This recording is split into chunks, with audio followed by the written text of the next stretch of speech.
ज्ञानवापी में ये क्या शिवलिंग है, ये फव्वारा है। तुम्हारे तो पता, मैं कैमरा फोड़ दूंगा माँ का समय। फुहारा वुहारा बोला किसी ने तो, और मुझे नहीं पता कुर्ता पजामा क्या है।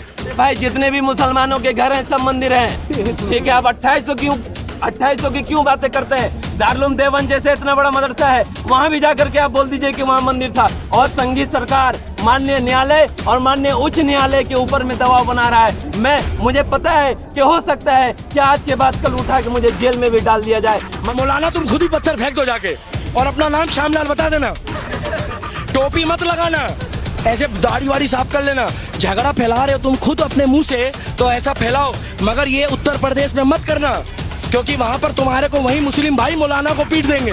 उनको जेल में नहीं डाला जाता है क्योंकि वो बीजेपी के विधायक हैं। तो ये संविधान की धज्जियां नहीं उड़ाई जा रही है तो क्या हो रहा है? हमारे नबी अलैहिस्सलाम को गाली लोग देते हैं, उनके ऊपर में एक केस दायर नहीं हो पाता है, उसके लिए लोगों को संघर्ष करना पड़ता है। मगर आप एक ट्वीट कर देते हैं कि ज्ञानवापी में ये क्या शिवलिंग है, ये फव्वारा है, आप उसको जेल में डाल देते हैं। ये संविधान की धज्जियां नहीं उड़ा रहे हैं तो आप कर क्या रहे हैं? इस तरीके से माननीय न्यायालय की धज्जियां उड़ाई गई। आप लोग सबको पता होगा कि माननीय न्यायालय ने वहाँ जांच का आदेश दिया था, मगर माननीय न्यायालय में फाइल को सबमिट करने से पहले वो सोशल मीडिया पे वायरल हो जाता है कि वहाँ शिवलिंग है। ये माननीय न्यायालय की धज्जियां नहीं उड़ाई गई तो क्या हुई? भाई साहब हम क्यों माने? हम क्यों नहीं, हमने कहा नहीं। माननीय न्यायालय ने जांच का आदेश दिया और जांच होने के बाद फाइल सबमिट करने से पहले कुछ लोग जो आरएसएस संघ परिवार के लोग हैं, जो इस देश में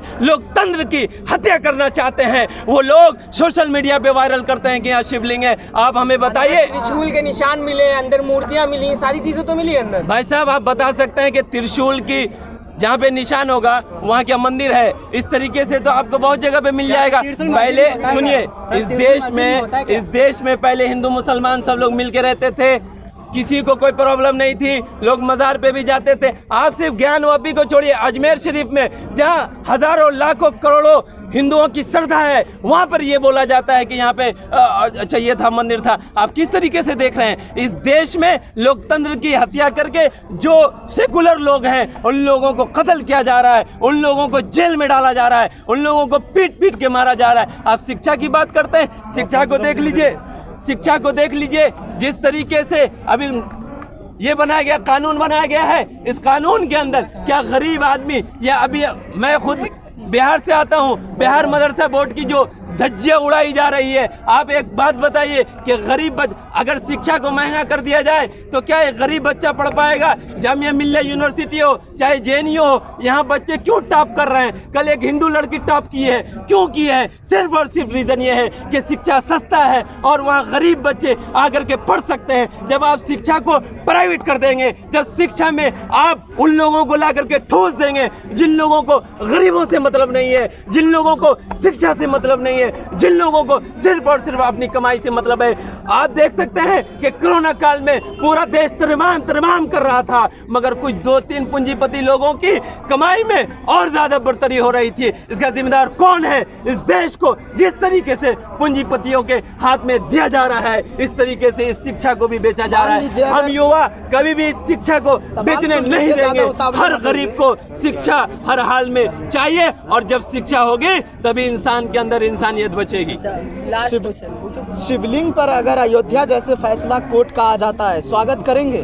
देखिए, हम तो हमेशा से ही हर चीज का स्वागत किए। हम माननीय न्यायालय का, आप देख सकते हैं कि जब बाबरी मस्जिद का फैसला हुआ, तमाम मुसलमानों ने कहा कि माननीय उच्च न्यायालय का जो भी फैसला होगा हम मानेंगे, मगर उसी के बरक्स, उसी के खिलाफ में हिंदुओं ने क्या कहा था? जो लोग तथाकथित लोग हैं, मैं सभी हिंदुओं को नहीं बोलता हूं, तथाकथित लोग हैं, जो लोग पॉलिटिकली मोटिवेटेड लोग हैं, उन लोगों ने क्या कहा था कि अगर कोर्ट मस्जिद के मामले में भी फैसला दे देता है तो भी हम मंदिर बनाएंगे। ये क्या है? हम तो इस देश में हमेशा लोकतंत्र को और माननीय न्यायालय को, माननीय उच्च न्यायालय को मानते हुए आए हैं, और अगर कोर्ट ये फैसला करता है तो भी हम मानेंगे, मगर माननीय न्यायालय से हमारा भरोसा उठ जाएगा। 2800 बताया जा रहा मस्जिदें हैं जो पहले मंदिर थे, उसको तोड़ के फिर से मंदिर बनाया जाएगा। अरे भाई जितने भी मुसलमानों के घर हैं सब मंदिर हैं, ठीक है। आप 2800 2800 की क्यों बातें करते हैं? दारुल देवबंद जैसे इतना बड़ा मदरसा है, वहां भी जाकर के आप बोल दीजिए कि वहां मंदिर था। और भी इस तरीके से नदवतुल उलमा है, और भी बहुत सारे मदारिस हैं, आप जाकर के बोल दीजिए। सुनिए, सुन लीजिए, सिर्फ बोलने से कुछ नहीं होता है। आज जो संघीय सरकार माननीय न्यायालय और माननीय उच्च न्यायालय के ऊपर में दबाव बना रहा है, मुझे पता है कि हो सकता है कि आज के बाद कल उठा के मुझे जेल में भी डाल दिया जाए, मगर हम लोग जेल से डरने वाले लोग नहीं है। हमारे बड़ों ने भी जेल को भरा था और हम भी भरेंगे। मगर जो सच है कि इस हिंदुस्तान में हिंदू हो, मुसलमान हो, बुद्ध हो, जैन हो, सिख हो, पारसी हो, सब लोग मिल के रहते थे। हमने तो वो दिन भी देखा है जिस दिन मस्जिद के बाहर हिंदू लोग आकर के अब लाइन लगाते थे कि मुसलमान नमाज पढ़ के निकलेंगे तो हमारे बच्चों को फूकेंगे तो उससे हमें शिफा मिल जाएगी। आज आप बात करते हैं कि 2800 जगह पे मंदिर थी, वहाँ मस्जिद बनाई गई। मैं आपके माध्यम से उन लोगों से पूछना चाहता हूँ, चिंटुओं से, कि आप हमें बताइए, हमारा यहाँ शासन रहा है, हमने यहाँ हमारी सरकार थी, हम क्या इतने बेवकूफ थे कि अगर हमने किसी मंदिर को तोड़ के मस्जिद बनाया था तो हम उसे निस्रो नाबूद कर देते हैं, उनकी बुनियादों को खत्म कर देते हैं, उनकी बुनियादों को हटा के तब हम मस्जिद बनाते हैं वहाँ। मगर आप देख सकते हैं कहीं भी हमने मंदिरों को नहीं तोड़ा। जहाँ भी हमें जगह मिली वहाँ हमने मस्जिद बनाया, हमारे राजा महाराजाओं ने बनाया। आज आपके पास कोई मुद्दा नहीं है, आप ज्ञानवापी की बात क्यों करते हैं? आप बाबरी मस्जिद की बात क्यों करते हैं? और जो है ताजमहल की बात क्यों नहीं करते? हमें बताइए, इस देश में इस सरकार ने पिछले 8 साल में कितने रोजगार दिए, कितने नए यूनिवर्सिटी बनाई, कितने नए स्कूल बनाए, कितने लोगों को रोजगार दिया? जब आप रोजगार की बात करें जी,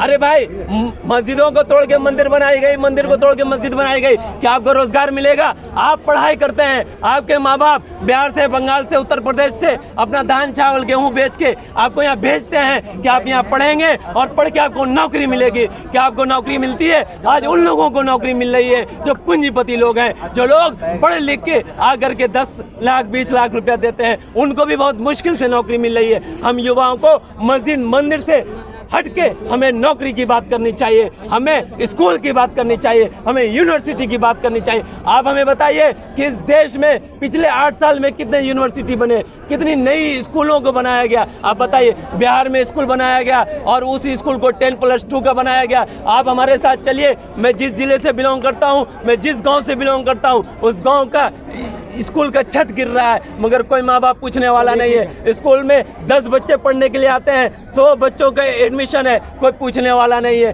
क्या ये सवाल नहीं होने चाहिए? रोजगार का सवाल नहीं होना चाहिए? आपको हिंदू मुसलमान का मटेरियल लेके आप लोगों को जहन को भटकाने की कोशिश की जा रही है। हमारी आप युवाओं से रिक्वेस्ट है कि आप इन चीजों में ना पड़े और आप संविधान को एक हाथ में उठा के। आप बोल रहे थे कि हम जेल भर देंगे मस्जिदों के लिए, आप बोल रहे कि शिक्षा चाहिए क्या? एक चीज डिसाइड किए ना पहले भाई साहब, हमें सबसे पहले शिक्षा चाहिए। हाँ। अगर हमारे अंदर शिक्षा हो गई, और मैं आपको बता दूं, सुन लीजिए, अब बहन ने जब बोल दिया मस्जिद का डिफिनेशन क्या होता है। मस्जिद सिर्फ और सिर्फ नमाज पढ़ने के लिए नहीं बनाई जाती है। हमारे नबी अलैहिस्सलाम के ज़माने में मस्जिदों में तालीम दी जाती थी, और आज भी मेरी बहन, आप मेरे साथ चलिए, मैं आपको दिखाऊंगा कि बहुत सारी मस्जिदें इस तरह की 99% मस्जिदें होंगी जहाँ पे तालीम दी जाती है, जहाँ शिक्षा दी जाती है, जहाँ इंसान को इंसान बनाने की कोशिश की जाती है कि कल के डेट में संगी गुंडे इनको बर्बाद ना कर दें।